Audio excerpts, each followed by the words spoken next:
Bem, gente, hoje eu estou com o meu amigo Euler, nosso pré-candidato de Caxias. E aí, Euler, como é que estão a luta e quais são os seus principais pontos? Lógico que é uma gama grande, mas o Sim. focal, por favor. Primeiramente, quero agradecer nosso futuro senador pelo Obrigado. convite. É um prazer. Uma satisfação enorme de um pouco ter pesquisado a vida do senhor, os intuitos, principalmente políticos, isso é muito importante. É, Caxias está precária, está sucateada como o estado do Rio de Janeiro inteiro, né? Lá vamos para uma gestão política para 16 anos, mas não tem nenhuma mudança significativa, não existe o básico: saúde, educação, saneamento, empregabilidade, segurança, a cidade inteira sucateada. E aí estou há 4 anos na política, 4 anos e meio, vim candidato a vereador na última eleição, 2024.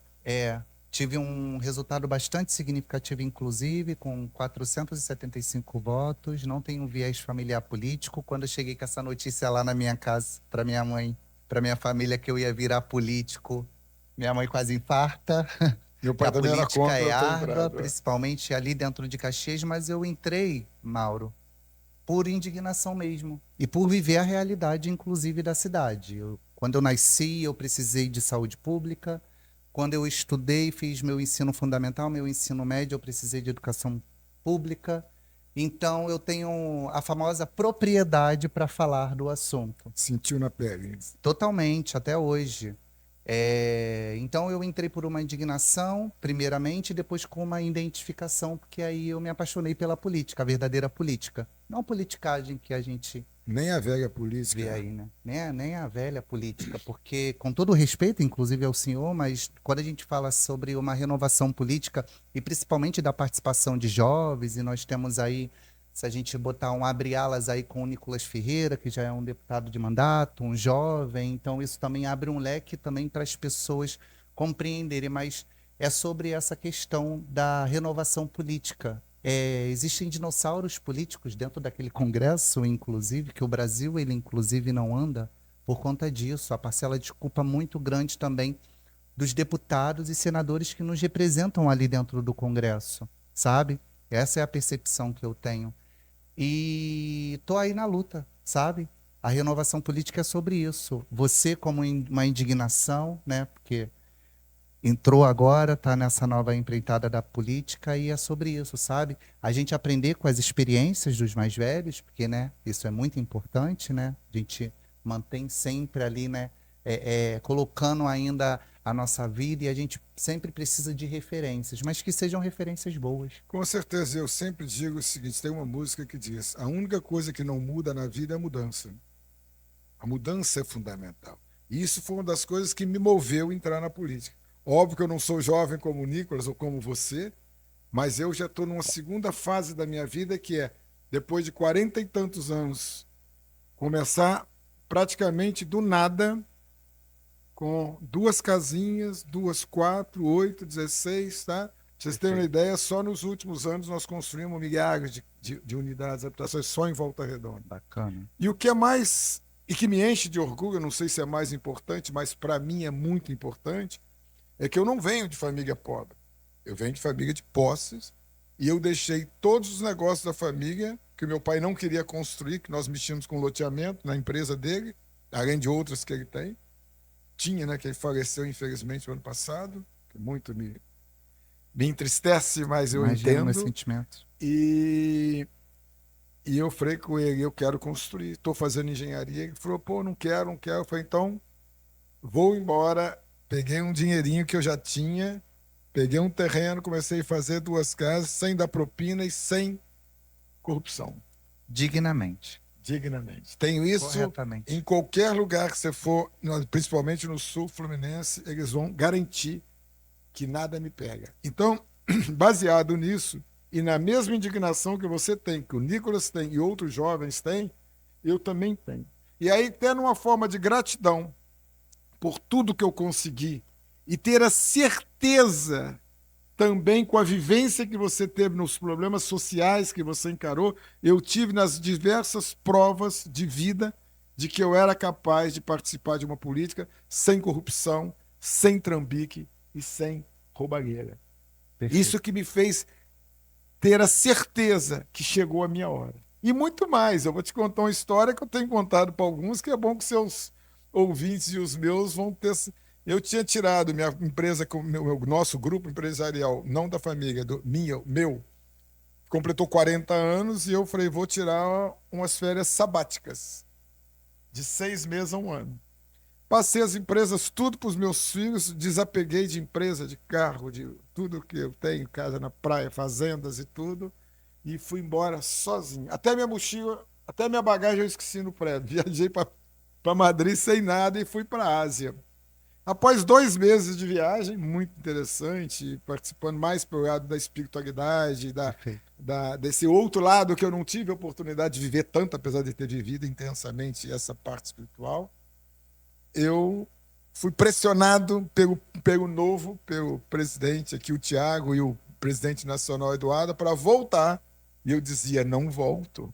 Não volto. Eles ficaram uns 15 dias e eu falei, não volto, eu estou zen, eu estou visitando outras experiências, outro budismo e outras coisas, que era a minha intenção. Mas eles, para ser mais rápido, a luta que eles tiveram, e eu agradeço sempre a eles o orgulho e o prazer que eu tive de ser convidado, eles falaram o seguinte, Mauro, nós precisamos de um candidato a senador que tenha as mãos limpas e não tenha rabo preso, para que a gente junte com Van Hatten no Rio Grande do Sul, com Delanhol e outros, para que a gente limpe o STF.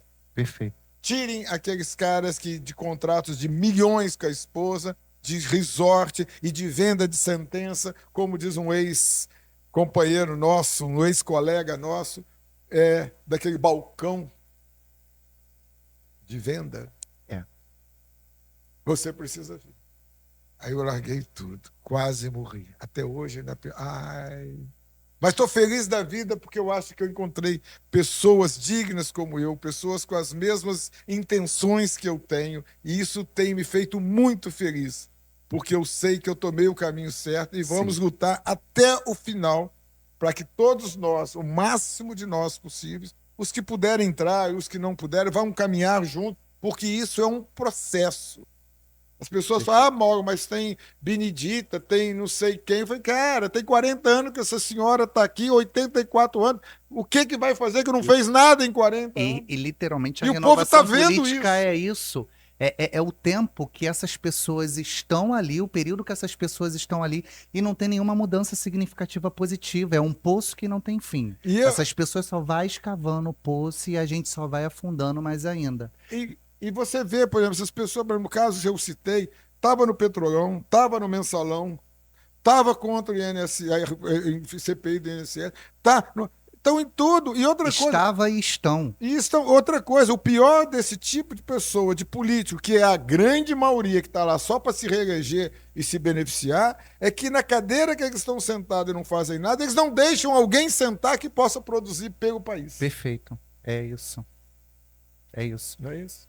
Na minha cidade, em Caxias, é assim que acontece. Uma gestão de 16 anos, mas totalmente um nepotismo político, porque os parentes são. Hoje é o sobrinho do antigo prefeito, mas antes foi o irmão do antigo prefeito. Aí um outro irmão é deputado federal, um outro irmão é deputado estadual, o outro irmão é vereador. E fica nesse nepotismo, ninguém faz nada, a cidade não evolui. Por falta de dinheiro, inclusive, não é, porque nós temos uma refinaria em Duque de Caxias, uma renda per capita mais ou menos de 5 a 6 bilhões de reais, tirando dinheiros de emendas parlamentares, que entra também da cidade e do próprio estado da capital do Rio de Janeiro, que vai para lá, e a gente não vê esse dinheiro investido em lugar nenhum. Apenas, inclusive, eu quero aproveitar aqui e parabenizar a Secretaria de Cultura da minha cidade. A Secretaria de Cultura da minha cidade é a que mais trabalha, porque é show para o Pão e Circo, né, que é de muito tempo, desde a época, né, da Grécia, enfim, o famoso Pão e Circo. E a Secretaria de Cultura é a que mais trabalha, inclusive fazendo fake news na internet, porque o que eles vendem na internet não é a real realidade que existe dentro da cidade. Entendi. As crianças autistas estão sem mediadores dentro das escolas.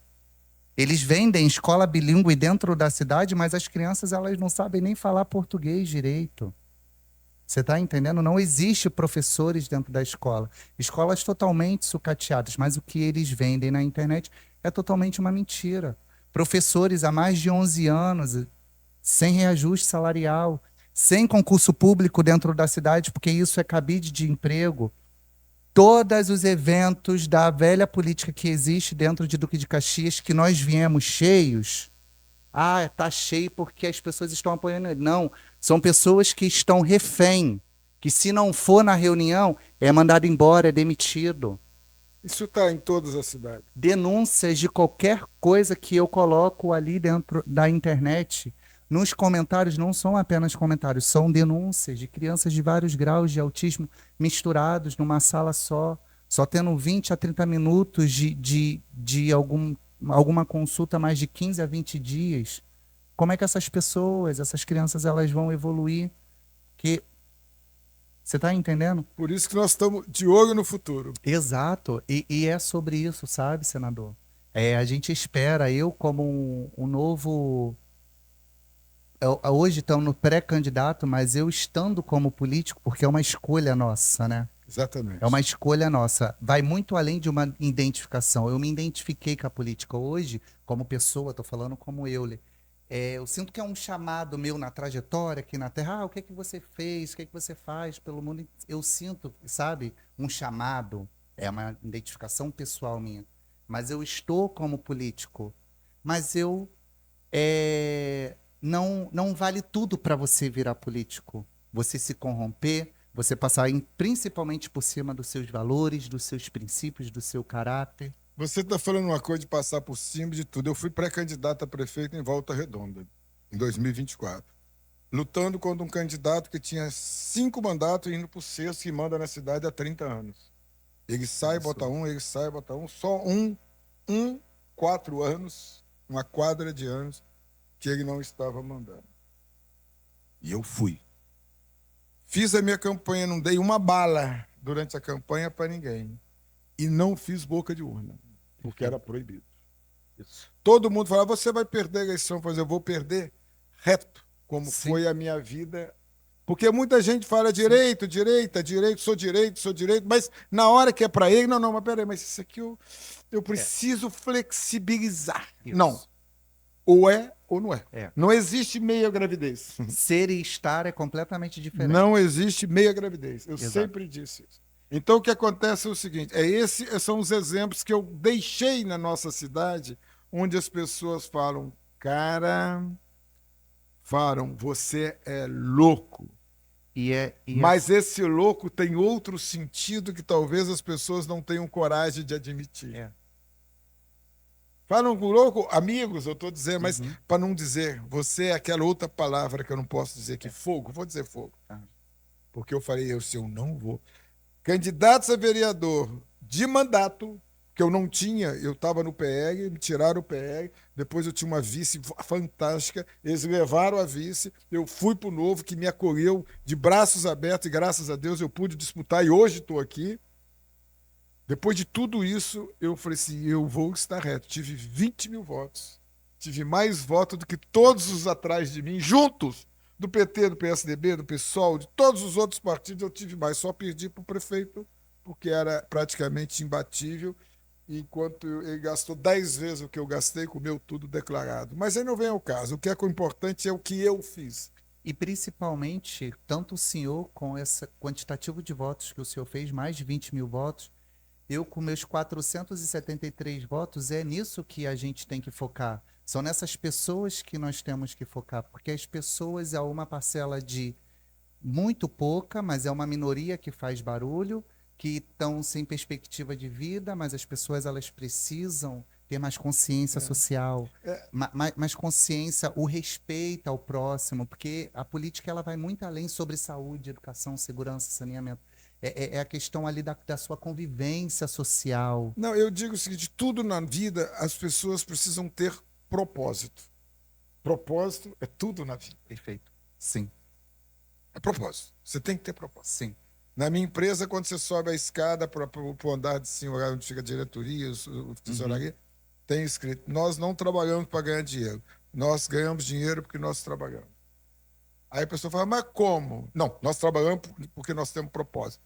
Eu falo porque quando tem dinheiro, nunca ele é suficiente. A pessoa quer mais, mais, mais. E quando você tem um propósito, qual é o propósito? Construir um apartamento, minha casa, minha vida, por exemplo, da melhor qualidade, com menos problema, com mais facilidade, o mais barato e da melhor forma para o Perfeito. diferente. Propósito. Essa é a grande diferença de propósito de Perfeito. E concordo 100%. E para reiterar um pouco, além do propósito, o comprometimento, né? que vem do propósito. Somos recém-amigos, né? Porque estamos no mesmo time, com o mesmo propósito, inclusive. E não é porque o senhor é de Campos, Volta Redonda, e eu sou daqui de Duque de Caxias, que a política é o relacionamento. É eu falar para o candidato que está senador do Estado, porque o senhor representa não só Volta Redonda. Claro. E eu não só represento eu como pré-candidato a deputado federal do Duque de Caxias, nós representamos o Estado do Rio de Janeiro todo. E principalmente o Brasil. Porque o que nós queremos de bom para o nosso Estado, nós queremos para o Estado das outras pessoas também. De referências de Estado que, por mais que se a gente falar do sul do Brasil, que é onde está menos pior, porque não existe uma política boa dentro do Brasil, existem lugares menos pior. Mas com todos os problemas que temos no sul do Brasil, quem dera se o Rio de Janeiro tivesse esses problemas. Nossa, você vai a Joinville, você vai a Maringá, você vai entendendo? É impressionante, é a diferença. Entendeu? E ali existe uma coletividade e outra coisa, cultura. Exato. Cultura social. Então, é importante o nosso relacionamento, a nossa comunicação. Exatamente. O senhor como senador, eu como deputado federal, senador, tô precisando, porque eu acredito que lá em Volta Redonda tem algum tipo de referência de política pública que eu posso levar para Duque de Caxias e vice-versa, e a gente juntar forças, nós vamos ter outras coletividade. Nós vamos ter outras oportunidades e eu vou te contar o que eu fiz antes de ser pré-candidato, quais as cidades que eu visitei antes, que eu falei assim, eu preciso visitar antes o que deu certo, para saber o que falar e o que fazer. Gente, como nós estamos chegando no final, nós estamos de olho no futuro, e eu queria agradecer muito quem nos assistiu e passar agora para que o nosso amigo é pré-candidato, como eu, pré-candidato, ele é deputado estadual, eu a senador, faça as considerações finais. Obrigado. Quero agradecer mais uma vez ao senhor pelo convite. Mais uma vez, conte comigo para fazermos uma política digna para as pessoas, servir as pessoas da forma que elas merecem ser servidas, porque nós, sendo eleito, além de ser representado, essas pessoas pagam o nosso salário. E da mesma forma que nós temos sonhos, essas pessoas também têm. E vão acreditar na gente. Acredita, com certeza. A gente precisa estar sempre nessa perspectiva de vida, fazendo uma política coletiva. Não se vendem, não deixem as pessoas falarem que não tem jeito, que isso virou assim um absurdo. As pessoas, elas relativizam, entendeu? O problema. Então, não deixem as pessoas falarem que não tem jeito, porque com a coletividade, a transparência, a sinceridade, nós conseguimos, sim, não só fazer o Estado do Rio de Janeiro como uma política séria, digna, mas sim o nosso país, porque nós estamos aqui representando não só o nosso Estado, mas o nosso Brasil, que tem um potencial enorme para ser referência mundial. É isso aí, gente. Não desistam, porque nós estamos de olho no futuro. Obrigado.